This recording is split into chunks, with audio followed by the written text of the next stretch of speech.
ప్రజలకందరికీ నమస్కారం. నేను వైఎస్ వివేకానంద రెడ్డి గారి కూతుర్ని సునీతని. వివేకానంద రెడ్డి గారికి ఇక్కడే ఒక గెస్ట్ హౌస్ కూడా ఉండేది. మీకందరికీ రాజశేఖర రెడ్డి గారు, వివేకానంద రెడ్డి గారు చాలా బాగా తెలుసు, నాకంటే బాగా తెలుసు. వివేకానంద రెడ్డి గారికి మీకందరికీ సత్సంబంధాలు ఉండాలి. ఎప్పుడు మీకు ఏమి కష్టం వచ్చినా, సుఖం వచ్చినా, కష్టం వచ్చినా మీ కష్ట సుఖాలలో పాల్గొనే మనిషి. నేను కొత్తగా చెప్పాల్సిన అవసరం లేదు. ఆయనకు ఎంత అన్యాయం జరిగిందో కూడా మీకు అందరికీ తెలుసు. 5 సంవత్సరాలు అయింది, 5 సంవత్సరాలుగా పోరాడుతున్నా మీరు అందరూ చూస్తున్నారు. వివేకానంద రెడ్డి మన మనిషి, మీ ఇంట్లో మనిషి. ఆయనకి ఇంత అన్యాయం జరిగింది. ఎట్లా భరిస్తున్నారు? ఈరోజు వేంపల్లికి సంబంధించి కొన్ని ప్రశ్నలు అడగాల్సింది నాకు. వేంపల్లికి సంబంధించి కొన్ని ప్రశ్నలు కొందరి గురించి అడుగుతున్నాను. ఒకటి, ఈ మధ్యగానే వైసీపీలో జాయిన్ అయిన సతీష్ రెడ్డి, ఆయనను అడుగుతున్నాను. వివేకానంద రెడ్డి గారికి మీకు ఉన్న అనుబంధం గురించి మనకు తెలుసు, నాకు తెలుసు, మీకు తెలుసు. ఆయన మిమ్మల్ని ఎంత అభిమానించారో, మీరు ఆయనను ఎంత అభిమానించారో తెలుసు. మీరు వివేకానంద రెడ్డి గారికి ఎందుకు సపోర్ట్ చేయట్లేదు? దయచేసి ఆలోచించండి. వివేకానంద రెడ్డి గారు మిమ్మల్ని ఎంత అభిమానించారో, మీరు తెలుగుదేశంలో ఉన్నప్పుడు కూడా మీరు చేసిన మంచి పనుల గురించి చెప్పారు.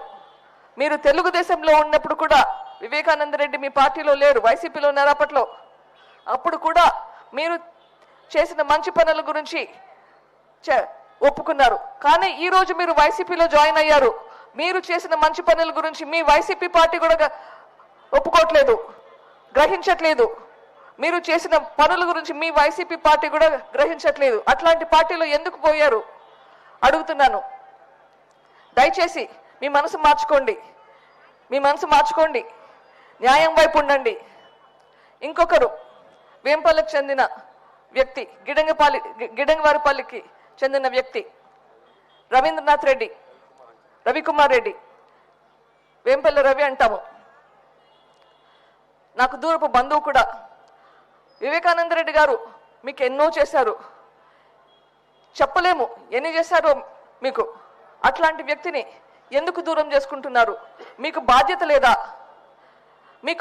లేదా వివేకానంద రెడ్డి గారికి న్యాయం జరిపించేదానికి?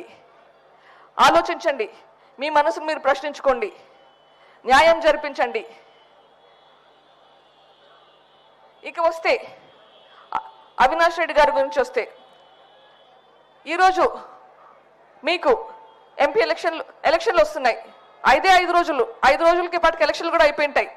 అంటే ఇంక 4 రోజులు అనుకుందాం. మీరు ఓటేస్తే టైం అయింది. ఆలోచించండి, మీరు న్యాయం వైపా, నిందితుల వైపా? ఒకవైపు అవినాష్ రెడ్డి గారు ఉన్నారు. వైఎస్ వివేకానంద రెడ్డి హత్య కేసులో సిబిఐ చెప్పింది ఈయనే నిందితుడు అని, ఈయనే హత్య చేయించాడు అని చెప్తుంది. ఒకవైపు రాజశేఖర రెడ్డి గారి కూతురు షర్మిలమ్మ ఉంది. ఇటువైపు చూస్తే నేను గమనించింది ఏంటంటే, వైసీపీ వాళ్ళు కూడా అవినాష్ రెడ్డి గారికి ఓటు అడగడానికి భయపడుతున్నారు. మీరు గమనించారా? నేను ఒకదాన్ని గమనించింది. ఇది భారతమ్మ ఇక్కడ వచ్చి వేంపల్లిలో క్యాంపెయిన్ చేసింది. అప్పుడు కూడా క్యాంపెయిన్ చేసినప్పుడు కూడా వీడియోలు వచ్చాయి బయటికి. ఎక్కడ కానీ అవినాష్ రెడ్డి పేరు చెప్పట్లేదు. ఎందుకంటే అవినాష్ రెడ్డి పేరు చెప్తే మీరు అడుగుతారన్నా, ఎందుకు అవినాష్ రెడ్డి పేరు వస్తుంది? నిందితుడు కదా, ఆయన జైలుకు పోతాడు కదా, జైలుకు పోతే మా పరిస్థితి ఏంటి? అసలు అన్యాయం చేసిన మీ మామకు చంపిన వ్యక్తిని ఎట్లా నిలబెడతారు అని మీరు అడుగుతారు కదన్నా. అడగపోతే అడగాలి కూడా. అట్లా భయపడా ఎందుకు అసలు క్యాంపెయిన్ చేయట్లేదు?